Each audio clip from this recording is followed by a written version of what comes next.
Hello students, आज मैं आप लोगों के सामने 9th क्लास का एक और टॉपिक लेकर आई हूँ।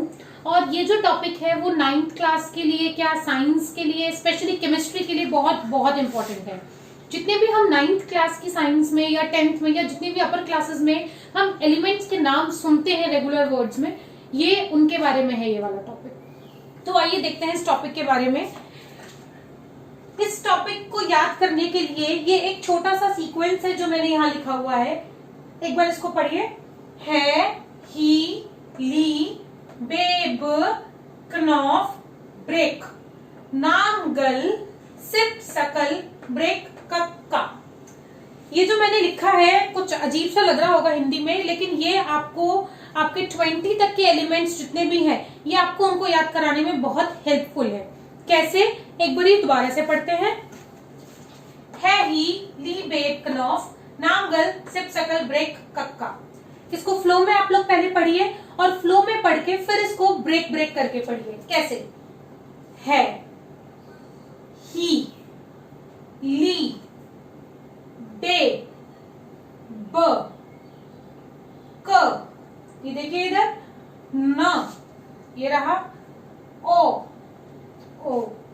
फ, देन ये ब्रेक है। इस ब्रेक को मैंने ऐसे सर्कल कर दिया। ओके, इस ब्रेक के बाद ना, म, ग, मग, अल, सी, प, स,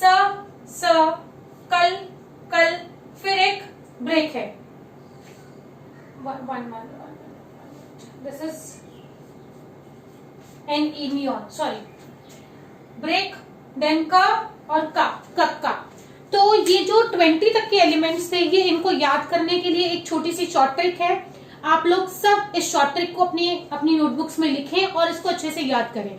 एक बार मेरे साथ सब लोग बोलेंगे। है, फिंगर्स पे काउंट करते हुए। है, ही, ली, बेब, क, न, ऑफ, ब्रेक, ना, मग, अल, सी, प, स, कल, ब्रेक, कक्का। अगर ये सीरीज याद होगी तभी हम इसके आगे की चीज कर सकते हैं। ठीक है? हाँ जी स्टूडेंट्स, तो जो अभी तक हमने सीखा मैंने वो यहाँ पर सब लिख दिया है। जितने भी सिंबल्स हमने उस सीक्वेंस में याद किए, है, ही, ली, बेब, क, न, ऑफ, ब्रेक, ना, मग, अल, सी, प, स, कल, ब्रेक, कक्का, उन सभी सीरीज को यहाँ मैंने उनके सिंबल्स फॉर्म में लिख दिया है। इन सिंबल्स के ये एलिमेंट्स के नाम हैं। अगर आपको ये सिंबल्स का सीक्वेंस याद हो जाएगा 1 से लेके 20 तक, तो आपको आगे की पूरी टेबल याद हो जाएगी, अदरवाइज आपको पूरी रटनी पड़ेगी। ठीक है? ये 20 तक के सीक्वेंस हमने याद किया है। इस सीक्वेंस में H for hydrogen, He helium, Li lithium, Be beryllium, B boron, C carbon, N nitrogen, O oxygen, F fluorine, Ne neon, Na sodium, Mg magnesium, Al aluminium, Si silicon, P phosphorus, S sulphur, Cl chlorine, Ar argon, K potassium and Ca calcium. अगर आपको वो sequence ध्यान हो तो मैंने उस sequence में 2 जगह पर ब्रेक बोला था। है, ही, ली, बेब, क, न, ऑफ, ब्रेक एट नंबर 10, ना, मग, अल, सी, प, सर्कल, ब्रेक एट नंबर 18, कक्का। ठीक है? देखो, जो ये सीरियल नंबर, जो भी सिर्फ आपको सीरियल नंबर की तरीके से याद है, ये बेसिकली उन एलिमेंट्स का एटॉमिक नंबर होता है। जैसे मैं अगर कहूं, आप लोगों के सबके अपने अपने रोल नंबर्स होते हैं, कोई भी बच्चा किसी और रोल नंबर पर नहीं बैठ सकता। आप लोगों का एग्जाम होगा, अगर रोल नंबर 1 किसी के लिए स्पेसिफाइड है तो वो उस बच्चा उसी रोल नंबर पे बैठेगा, कहीं और नहीं जाएगा। इन द सिमिलर केस, ये जो एलिमेंट्स हैं, जब इनकी सीक्वेंसिंग की गई तो इनको एक नंबर दिया गया कि इनके अंदर एटम्स का इतना नंबर है, उसके हिसाब से इनका एटॉमिक नंबर सेलेक्ट किया गया। तो इन 20 एलिमेंट्स का ये इनका एटॉमिक नंबर है। सीरियल नंबर ही उनका क्या है? एटॉमिक नंबर है। अगर मैं आपसे पूछूं tell me the element with atomic number 8, तो सीधे सीधा आप 8 नंबर पे बताएंगे ऑक्सीजन। याद करने का तरीका फिर वही है, ही, ली, बे, ब, क, न, ओ।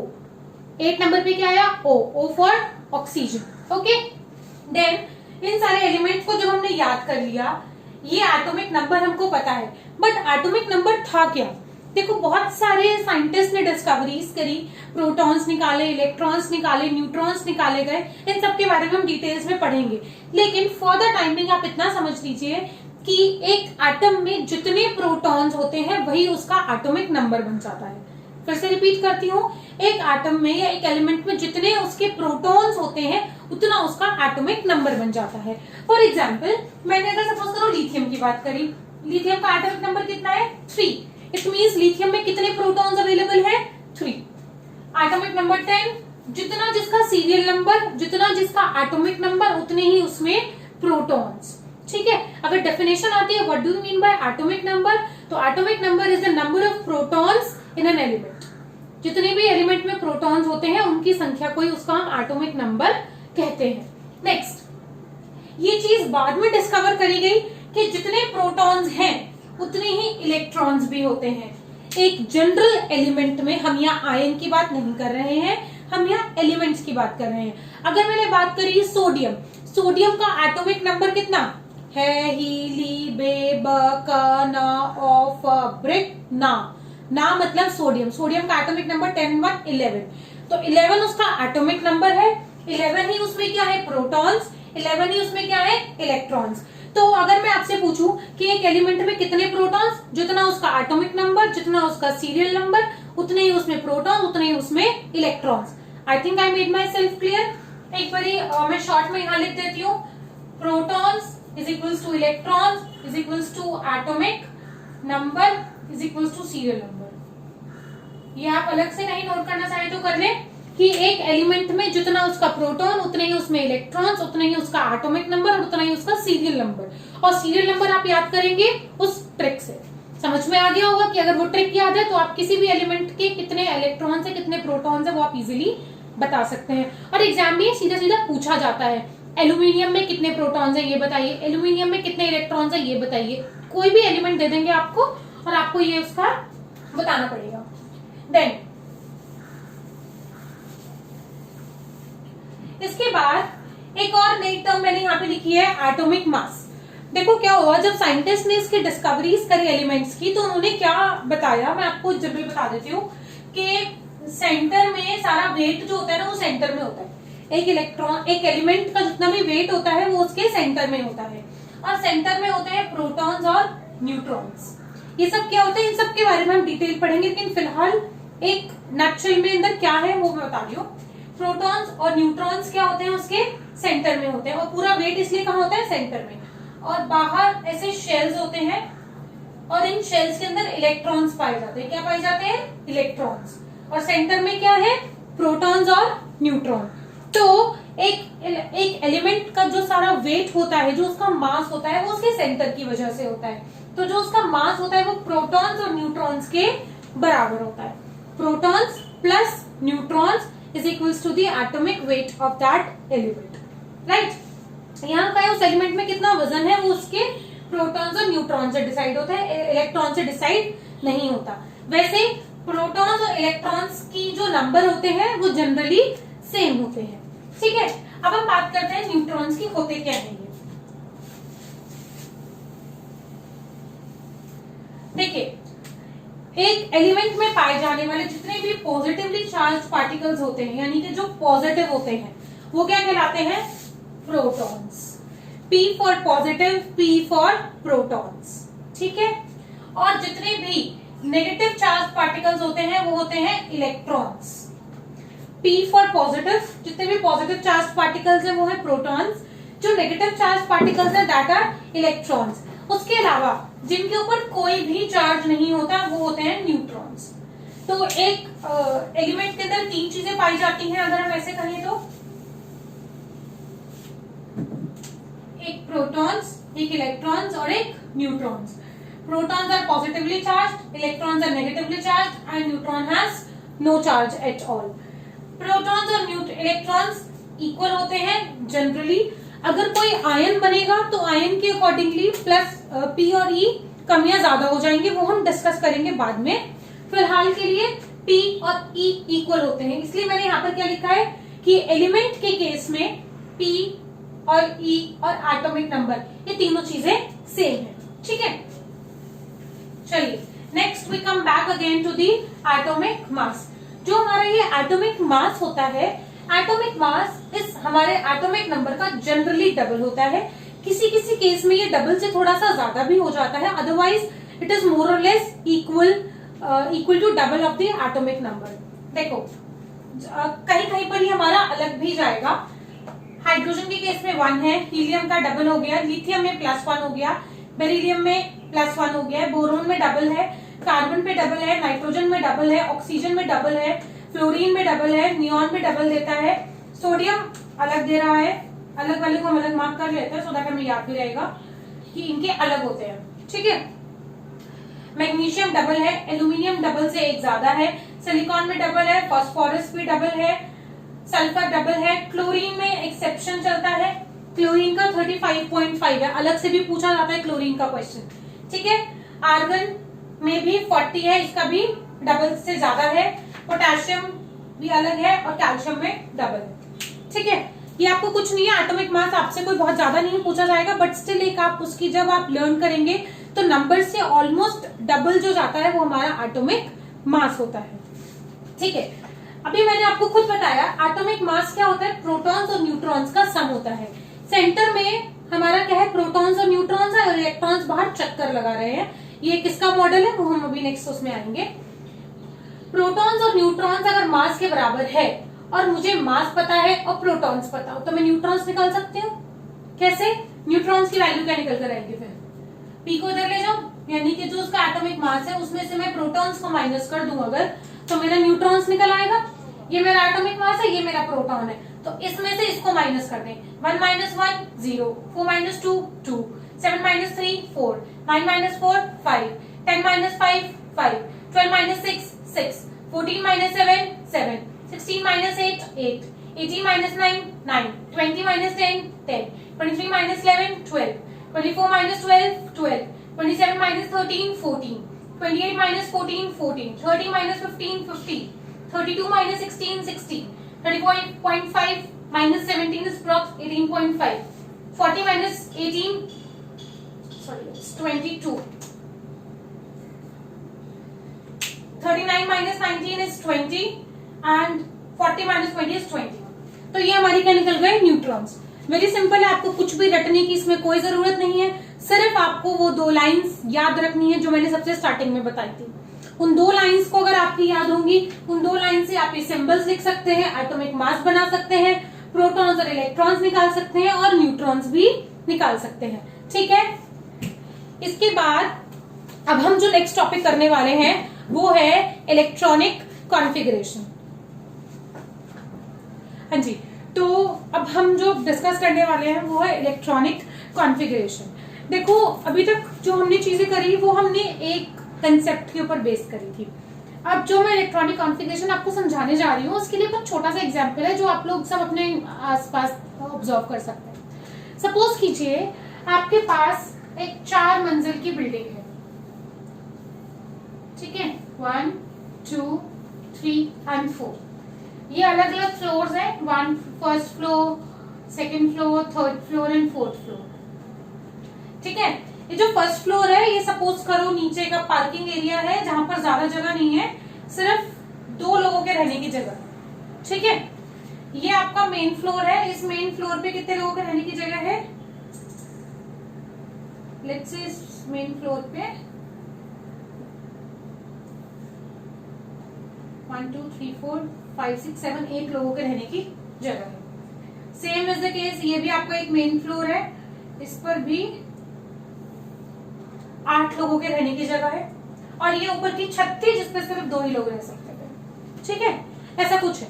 अब क्या होता है, आपके यहाँ पर एक किराएदार आता है रहने के लिए और वो किराएदार जब आएगा तो सबसे पहले उसको नीचे का, क्योंकि एक जना आया है अगर, तो आप उसको कहाँ का रूम दोगे, पहले किराएदार को कौन सी जगह मिलेगी, ये आया कोई सा भी एक दे दीजिए, तो जो पहला किराएदार होगा वो नीचे आ जाएगा, नीचे वाले फ्लोर पे। सबसे पहले उसको ऊपर तो नहीं भेजोगे, ठीक है, सारी बिल्डिंग खाली है। सेकंड किराएदार आया, क्या उसको अलग पूरा फ्लोर दे दोगे, नहीं। सेकंड किराएदार को कहाँ रखोगे, यहाँ पर, क्योंकि पहले हम ये वाला फ्लोर पूरा फिल कराएंगे। पहले हमारा ये वाला फ्लोर फिल हो जाएगा, फिर हमारा जो 3rd किराएदार आएगा उसको हम ऊपर के फ्लोर पे जगह देंगे। ठीक है, फिर जैसे जैसे हमारे किराएदार नंबर बढ़ते जाएंगे, ये 4th किराएदार आएगा, ये 5th आया, 6th आया, 7th आया, 8th आया, 9th आया, 10th आया। जब तक ये वाला फ्लोर पूरा नहीं बढ़ जाएगा हम ऊपर वाले फ्लोर पे किसी को नहीं भेजेंगे, क्योंकि हम क्या चाहते हैं कि एक ही फ्लोर का बिजली पानी जितना भी यूसेज है वो सब वहीं का हो। फिर जब हमारा 11th किराएदार आएगा वो कहाँ जाएगा, यहाँ पर 11th, 12th, 13, 14, 15, 16, 17, 18 किराएदार तक 3rd फ्लोर पे। ठीक है, फिर 19th किराएदार को यहाँ भेज देंगे, 20वें को यहाँ भेजेंगे। इससे ज्यादा की हमारे पास जगह नहीं है, फिलहाल आप लोगों के लिए 20 किराएदार बहुत है। अब सुनिए, जब ये आपका 2nd किराएदार आया तो आप अपने आप में थोड़े से सेटिस्फाइड थे, क्योंकि आपका फ्लोर पूरा भर चुका था। ठीक है, आपको नया किराएदार कोई नहीं भी मिलता तो उतनी टेंशन नहीं थी कि अपना एक फ्लोर पूरा फुल है। ठीक है, फिर जब 1-2 आने शुरू हुए, फिर आपका मन करा कि ये वाली स्टेज आ जाए, ये वाली कौन से वाली, ये वाली स्टेज, जब 10वां किराएदार था, क्योंकि इस पे भी दिल करा बस अब स्टॉप, क्योंकि अब नया किराएदार आएगा तो मुझे नया फ्लोर खोलना पड़ेगा उसको देने के लिए। ठीक है, तो ये भी जब बढ़ता गया, जब ये वाली स्टेज आई 18वें किराएदार की, तो मन करा स्टॉप। याद करो मैंने भी आपको वहां पे कौन कौन से नंबर पे स्टॉप लगवाया था, stop at number 10, stop at number 18। वही जो किराएदार का सीन है वही हमारे मॉडल्स का सीन होता है। हमारे इस मॉडल्स में हमारे एलिमेंट्स के अंदर जो हमारे इलेक्ट्रॉन्स होते हैं, ध्यान से सुनिए, ये अगर हमारा एलिमेंट का कोई न्यूक्लियस है, जो इसके इलेक्ट्रॉन्स होते हैं वो ऐसे शेल्स में होते हैं, 1, 2, 3 एंड 4 शेल। ठीक है, ये 4 शेल्स होते हैं जिनको हमने 4 फ्लोर से रिप्रेजेंट किया है। जो ये पहला शेल है उसको K shell, L shell, M shell और एन शेल का नाम दिया जाता है, यानी कि ये सबसे अंदर वाला के, एल, एम और एन। जब भी कोई एलिमेंट का इलेक्ट्रॉन होता है तो हम उसको कहाँ भरते हैं, सबसे पहले वो अंदर वाले शेल पे जाता है, फर्स्ट इलेक्ट्रॉन। तो हाइड्रोजन के पास कितने इलेक्ट्रॉन है, 1 इलेक्ट्रॉन ओनली, तो वो कहाँ रखेगा, यहाँ पर 1 इलेक्ट्रॉन को। मैंने अगर बात करी हीलियम की, ठीक है, तो हीलियम कहाँ रखेगा इलेक्ट्रॉन्स को, हीलियम के 2 इलेक्ट्रॉन्स है, तो 1 इलेक्ट्रॉन ये और सेकंड यहाँ पे। ठीक है, इस तरह से आप किसी का भी बना सकते हैं। सपोज मैंने बोला एल्यूमिनियम का बनाइए। ठीक है, एल्यूमिनियम की एटॉमिक नंबर कितना है, ही, ली, बे, ब, क, न, ऑ, फ, ब्रिक, ना, मग, अल, 13। तो 13 में वो कैसे रखेगा, देखो पहले उसके 13 इलेक्ट्रॉन्स होने आना है, 13 इलेक्ट्रॉन्स आना है। तो अगर मैं यहाँ पर इसके शेल्स बनाती हूँ, तो मैं इसके शेल्स ऐसे बनाती हूँ, सपोज करो के, एल, एम और एन, 4 नाम से, और यहाँ ये एल्यूमिनियम है, एल्यूमिनियम की एटॉमिक नंबर है 13। तो के शेल में सबसे अंदर वाले शेल में कितने इलेक्ट्रॉन्स रखेगा, वो 2 इलेक्ट्रॉन्स, क्योंकि इसमें तो 2 इलेक्ट्रॉन्स जा सकते हैं। उसके अगले शेल में वो कितने इलेक्ट्रॉन्स रख सकता है, 8 इलेक्ट्रॉन्स। यहाँ पर आ गए ना, पहले 2 यहाँ पर, अगले 8 नेक्स्ट शेल में, और उसके बाद कितने बचे, 2 और 8 10 13, यानी कि 3 इलेक्ट्रॉन्स किस शेल में, एम शेल में। I think I made myself clear to you.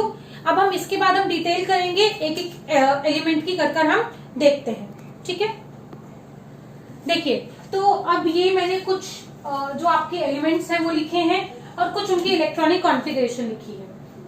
आज सिंपल एज दैट मैं यहाँ पर एक एक्सप्रेस करके दिखा देती हूँ, के, एल, एम, एन। ठीक है, या इसी वैलेंसी के ऊपर आप यहाँ लिख सकते हैं इलेक्ट्रॉनिक कॉन्फ़िगरेशन को, थोड़ा सा और ऊपर लिख दीजिएगा, इसी के ऊपर लिख देती हूँ मैं, के, एल, एम, एन, और इसके ऊपर लिख दीजिए इलेक्ट्रॉनिक कॉन्फ़िगरेशन। ठीक है, देखिए हाइड्रोजन के पास कितने एलिमेंट्स हैं, कितने इलेक्ट्रॉन्स हैं, 1। उसको सिर्फ 1 इलेक्ट्रॉन अरेंज करना है, तो वो कहाँ देगा उसको, सबसे पहले वाले शेल में, दैट इज के शेल में।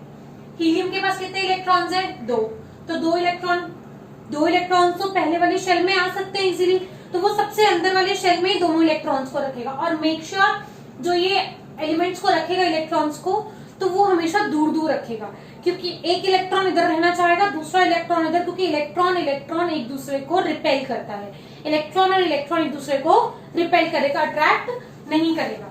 नेक्स्ट लिथियम का एटॉमिक नंबर है 3 इलेक्ट्रॉन्स है इसके पास, तो 2 इलेक्ट्रॉन्स तो इसके के शेल में जाएंगे और 1 इलेक्ट्रॉन जाएगा इसका एल शेल में। ठीक है, इन द सिमिलर वे हम यहाँ बनाते चले जाएंगे। आप नियॉन चेक कर लीजिए, नियॉन का एटॉमिक नंबर 10, फर्स्ट इलेक्ट्रॉन जो पहले 2 इलेक्ट्रॉन्स हैं वो K शेल में, next 8 electrons in L shell. उसके बाद आप सिलिकॉन चेक कीजिए, सिलिकॉन में 14 है, पहले 2 क्योंकि अंदर वाली शेल में 2 ही इलेक्ट्रॉन्स आ सकते हैं, उसके ऊपर वाली शेल में 8 इलेक्ट्रॉन्स आएंगे, तो L शेल में 8 इलेक्ट्रॉन्स, M शेल में बचे हुए 4 सिर्फ। 17 वाला चेक कर लीजिए, क्लोरीन 2 और 8 10 और 7 17। तो हमें क्या सीक्वेंस समझ में आया कि 2 तक इलेक्ट्रॉन्स होंगे तो K शेल में जाएंगे, अगले 8 इलेक्ट्रॉन्स L शेल में चले जाएंगे, उसके अगले 8 M शेल में जाएंगे और उसके अगले 2 M। आप लोगों के केस में अभी 20 तक है, रेस्ट फ्यूचर क्लासेस में हम इसके आगे भी पढ़ते हैं, बट फिलहाल के लिए इतना आपके लिए सफिशिएंट है। ठीक है, अब इसी के हम कंटिन्यूएशन में करते हैं वैलेंसीज क्या होती है, क्योंकि इसी से आप केमिकल फॉर्मूलेज वगैरह बनाते हैं, केमिस्ट्री इसी के ऊपर बेस्ड होती है सारी। इतना समझ में आ गया? इतना समझ में आने के बाद नेक्स्ट एक टर्म होती है वैलेंसी। देखो, जब हमारे सपोज करो वो सिचुएशन है, तो फ्लोरीन की सिचुएशन ले लेते हैं। फ्लोरीन का एटॉमिक नंबर होता है 9, फ्लोरीन का एटॉमिक नंबर इज 9, ये ना फ्लोरीन 2 और 7। अब ये सिचुएशन में है कि अगर इसको कहीं से एक इलेक्ट्रॉन मिल जाए तो ये खुशी खुशी ले लेगा और अपने वैलेंस शेल को पूरा कर लेगा।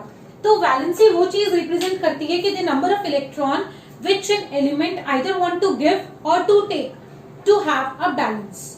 ठीक है, अपने शेल को, अपने ऑक्टेट को, अपने शेल को कंप्लीटली फिल करने के लिए या हाफ फिल करने के लिए वो या तो इलेक्ट्रॉन्स को दे दे या इलेक्ट्रॉन्स को ले ले। ठीक है, उस कंडीशन में हम उसको क्या कहते हैं? वैलेंसी कहते हैं। फॉर एग्जाम्पल हाइड्रोजन, हाइड्रोजन के पास एक इलेक्ट्रॉन है, अब ये क्या करे? या तो एक इलेक्ट्रॉन ले ले या एक इलेक्ट्रॉन दे ले। अब सोचो हाइड्रोजन इतना छोटा सा है, उसके पास एक ही इलेक्ट्रॉन का स्पेस है, वो अपना एक इलेक्ट्रॉन अगर और ले लेगा तो वो पॉसिबल नहीं है उसके लिए, क्योंकि एक इलेक्ट्रॉन कैरी करना उसके लिए पॉसिबल ही नहीं है, वैसे इतना छोटा सा है। और एक इलेक्ट्रॉन दे देगा तो उसकी एग्जिस्टेंस खत्म हो जाएगी, उसके पास है ही एक इलेक्ट्रॉन और वो भी दे देगा तो कुछ नहीं बचेगा। तो वो इस सिचुएशन में होता है कि ना तो वो दे पाता और ना ही वो किसी से लेने की सिचुएशन में रहता है। हीलियम 2, मैं यहाँ पर एक वैलेंसी का वो बना देती हूँ, नहीं बना देती हूँ, KLMN 2882। ठीक है, ये कंप्लीट ऑक्टेट के फॉर्मूलेज हैं। हीलियम के पास 2 electron, K shell completely full हो गया, 2 इलेक्ट्रॉन पूरे। भाई उस वाले फ्लोर में सिर्फ 2 ही इलेक्ट्रॉन्स आ सकते थे और वो दोनों इलेक्ट्रॉन्स आ गए, इट मींस उसका शेल कंप्लीट हो गया। तो ना तो ये किसी को देना चाहेगा ना किसी से कुछ लेना चाहेगा। अगर पेपर में आपको सब कुछ आता है तो ना तो आप किसी को कुछ बताना चाहो, क्योंकि आपको किसी से कुछ पूछना नहीं है, तो आप किसी को बताने में भी इंटरेस्टेड नहीं होते हैं।